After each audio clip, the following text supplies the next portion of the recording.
3.4 question number 1 express the trigonometry ratio sin a, sec a and tan a is terms of cot a। यानी sin a की value cot a के term में and sec a की value cot a के term में and tan a की value cot a के term में हमें फाइंड करनी है। इस क्वेश्चन को हम कैसे करेंगे, जैसे हम जानते हैं जैसे sin a बराबर क्या होता है।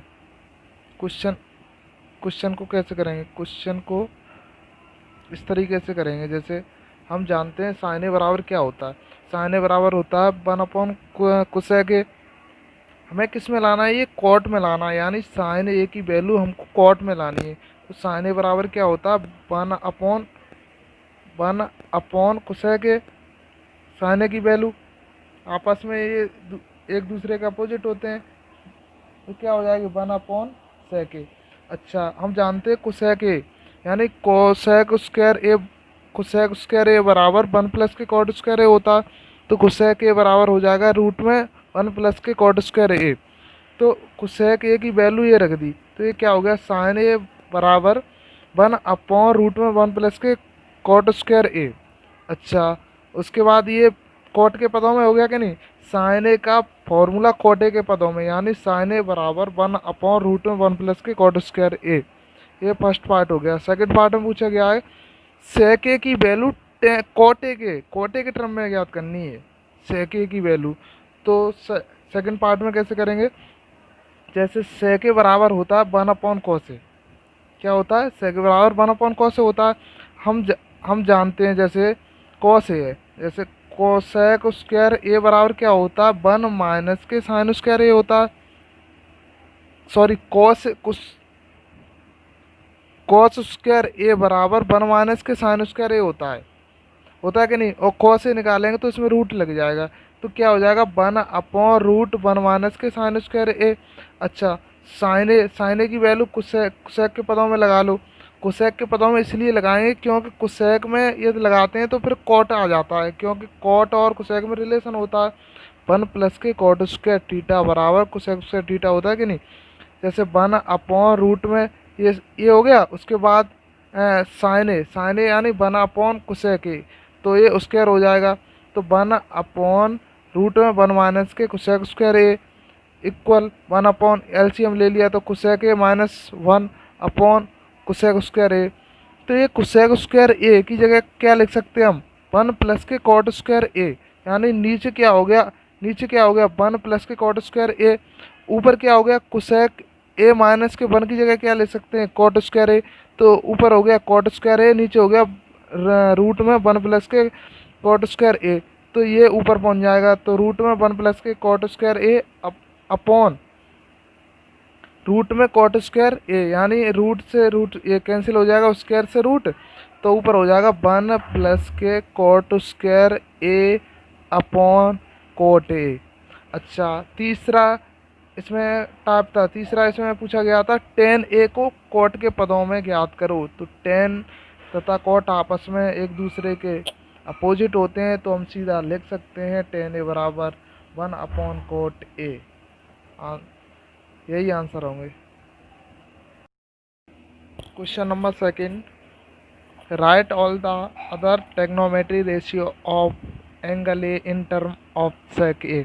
यानी sec a के टर्म में सभी ट्रिग्नोमेट्री फंक्शन के वैल्यू ज्ञात करनी है हमें, यानी sin a की वैल्यू sec के टर्म में तथा cos a की वैल्यू sec के टर्म में तथा tan a की वैल्यू sec के पदों में तथा sec तो sec होता ही है, और उसके बाद cot a की वैल्यू sec के पदों में।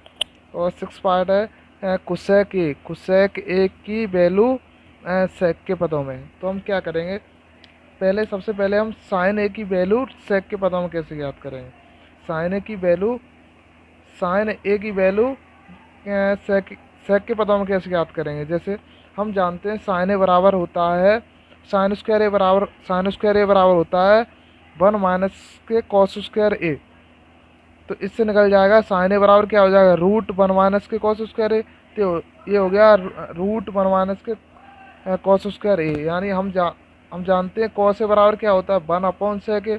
तो इसमें cos a की जगह क्या लगा देंगे 1/sec a, तो इसका स्क्वायर है तो ये स्क्वायर हो जाएगा। तो 1 - 1/sec²a। तो एलसीएम ले लेंगे तो ऊपर हो जाएगा sec²a - 1/sec²a। तो ये हो गया रूट में sec²a - 1, अलग अलग कर लो, ऊपर वाला अलग कर लो, नीचे वाला अलग, तो रूट में sec²a। तो इससे रूट कैंसिल हो जाएगा तो ऊपर बचेगा, तो sec²a - 1/sec²a। अच्छा, सेकंड पार्ट है cos a की वैल्यू sec के पदों में ज्ञात करेंगे। cos a बराबर होता है 1/sec a। ये सीधा सीधा हम लिख सकते हैं। हम जानते हैं cos तथा sec आपस में उल्टे होते हैं, तो हम सीधा लिख सकते हैं cos a बराबर 1/sec a। यानी cos a यानी सभी ट्रिग्नोमेट्री फंक्शन की वैल्यू हमें sec के पदों में ज्ञात करनी है। ये क्वेश्चन में पूछा गया है। अच्छा, हम तीसरा कैसे ज्ञात करेंगे tan a की वैल्यू। जैसे हम tan a की वैल्यू कैसे ज्ञात करेंगे, पहले से रेजर कर लें।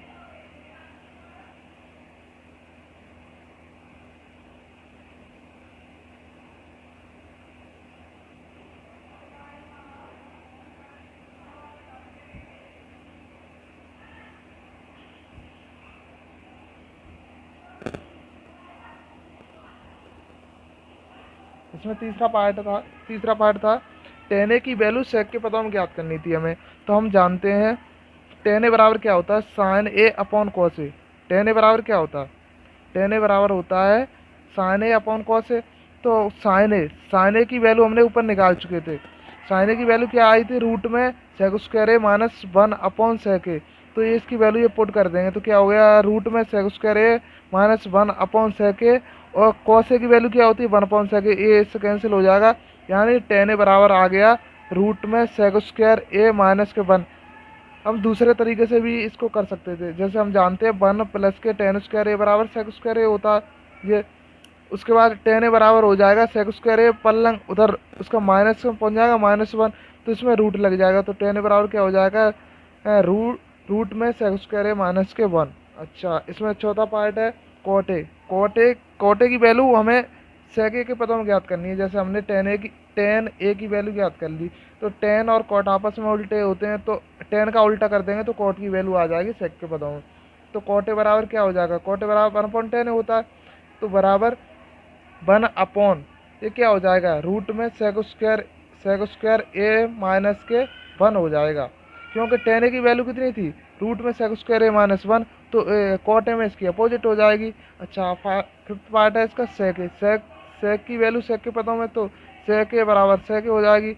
अच्छा, इसका सिक्स पार्ट है cosec a की वैल्यू हमें sec के पदों में ज्ञात करनी है। तो cosec a की वैल्यू sec के पदों में ज्ञात करेंगे तो देखो cosec a बराबर होता है, cosec साइन का उल्टा होता है। cosec a बराबर 1/sin a। हम sin a की वैल्यू ज्ञात कर चुके थे कि 1/रूट में sec² a - 1/sec a। ये हो गया, तो ये ऊपर मल्टीप्लाई हो जाएगा, तो cosec a की वैल्यू आ जाएगी sec a अपॉन रूट में sec² a - 1। यही आंसर है। Number third, evaluate. Question number third का पहला पार्ट, यानी इसमें सॉल्व करवाना चाह रहा है sin² 63 degree plus sin² 27 degree upon cos² 17 degree plus cos² 73 degree. इसमें क्या करेंगे, जैसे हमको पहला फॉर्मूला पता है कि cos² a plus sin² a बराबर 1। ये सबसे पहले बताया गया था फॉर्मूला, फर्स्ट फार्मूला यही था। इस फार्मूले से हमें इसकी वैल्यू ज्ञात करनी है। किसकी वैल्यू ज्ञात करनी है, इसकी वैल्यू ज्ञात करनी है इस फार्मूले से। जैसे किस तरीके से करेंगे इसको, जैसे यानी ऊपर वाले में किसी को एक को चेंज कर लो, यानी sin² 63 को cos में चेंज कर लो, यानी तो ये हो जाएगा sin² 90 माइनस के 27, यानी 63 को क्या लिख सकते हैं 90 माइनस के 27 प्लस sin² 27, तो ऐसा ही रहने दो। अपॉन नीचे भी किसी एक को चेंज कर लो, तो नीचे cos² 17 को चेंज करेंगे तो cos² 90 माइनस के 73 डिग्री प्लस cos² 73 डिग्री। तो ऊपर हो गया कि cos वो यानी sin 90 माइनस थीटा बराबर क्या होता है cos थीटा, तो ऊपर हो गया cosec² 27 degree plus sin² 27 degree upon नीचे हो गया sin² 73 degree plus cos square 73 degree है। ये पहला फॉर्मूला होता है कि कॉस स्क्वायर ए प्लस साइन स्क्वायर ए बराबर 1। तो इसमें ऊपर वाले की वैल्यू 1 हो जाएगी, नीचे वाले की वैल्यू 1 हो जाएगी, क्योंकि एंगल सेम है। यानी ऊपर भी 27 एंगल है, नीचे भी 27 है, वो नीचे सॉरी 73 एंगल दोनों दोनों तरफ है 73। यानी साइन स्क्वायर ए प्लस कॉस स्क्वायर ए बराबर क्या होता है? 1 होता है। यानी जब एंगल सेम हो और साइन कॉस में वैल्यू हो और प्लस में हो और स्क्वायर में हो तो उसकी वैल्यू क्या होती है? 1। तो इसका आंसर क्या आ जाएगा? 1। थर्ड का सेकंड पार्ट है, क्वेश्चन नंबर थर्ड का सेकंड पार्ट है sine 25 degree into cos 65 plus cos 25 into sine 65। इसको हम फॉर्मूले से कर सकते हैं। हम जानते हैं कि एक फॉर्मूला आता है साइन, हम जानते हैं कि sine A plus B, sine A plus B बराबर क्या होता है? Sine A into cos B plus cos A into sine B. ये साइन ए प्लस बी का फॉर्मूला होता है। जैसे इसमें साइन ए की जगह कितना दिया है? 25, बी की जगह कितना दिया है? बी की जगह 65। तो इसमें रख देंगे तो क्या हो जाएगा? साइन 25 इंटू कॉस 65 प्लस ए की जगह कितना? 25, तो कॉस 25 इंटू साइन, बी की वैल्यू कितनी है? 65। तो ये फॉर्मूला बन गया। यहाँ पर रख सकते हैं। तो ए की वैल्यू कितनी है? 25 प्लस बी की वैल्यू कितनी है? 65। ये कितना हो गया? साइन 90। साइन 90 की वैल्यू कितनी होती है? टेबल में हम जानते हैं कि साइन 90 बराबर इक्वल 1 होता है। तो इसका आंसर कितना आ गया? 1। हम इसको सीधे सीधे लिख सकते हैं। जैसे साइन इसको फॉर्मूला हो गया, साइन ए प्लस बी का फॉर्मूला हो गया, सीधे सीधे इसको लिख दो। तो इसी तरीके से हम इसको कर सकते हैं।